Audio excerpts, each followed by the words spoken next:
Good evening. आज mummy जवळ बोलली किचनमध्ये त्यामध्ये सगळ्यांना हॅपी गुरुपौर्णिमा. परत परत परत 2-3-4 चम्मच बेसन, थोडीशी कोथिंबीर, थोडासा हिंग, जास्त नाही, थोडासा चिमूटभर, थोडासा आपला हळद, थोडासा घरातला लाल तिखट मसाला, 1 चम्मच असेल तरी चालेल. ओके. नंतर वरून आपल्याला टाकायचंच आहे. आणि चवीनुसार आपलं मीठ, घरात जे असतं ते वापरू शकता तुम्ही. तर तुम्ही बनवता काय आहे? ही रेसिपी आहे रशियाची गोळा भाजी. रशियाची गोळा भाजी. थोडं थोडं करत त्यात पाणी घालायचं. ह्याला आता आपण असं एक 15 मिनिटं ठेवूया आणि नंतर मग मसाला सर्व बनवून झाला की रसा करायच्या टायमाला त्यामध्ये सोडायचा. ओके. कांदे, 1 टमाटर, थोडासा अद्रक, 4 मिरच्या, लसूण, खोबरा. ओके. आता याचं काय करायचं? कढई ठेवली, त्यामध्ये थोडं तेल टाकलं, काही कांदा, त्यासोबतच मिरची आणि लसूण सर्व भाजून घ्यायचं. ओके. आणि मिक्सरला वाटायचं.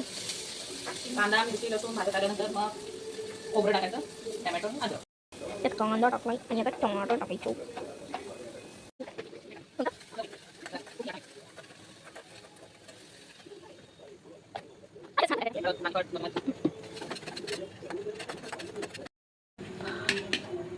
तेल येईपर्यंत त्याला चांगलं भाजून घ्यायचं. तेल सुटेपर्यंत ते पूर्ण मसाल्यात कांदा, टमाटर एकजीव झाला पाहिजे पूर्णपणे.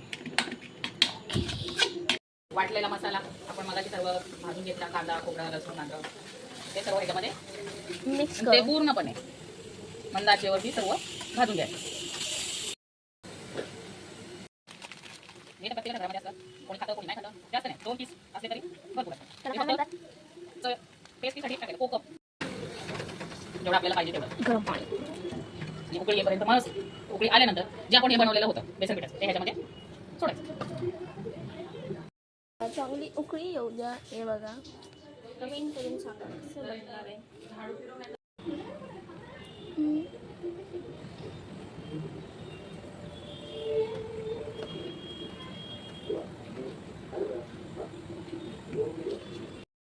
मम्मी तिथं काम करते आणि मी चॉकलेट खाते. म्हणजे हे डाएट चॉकलेट आहे, मी डायटिंगवर आहे.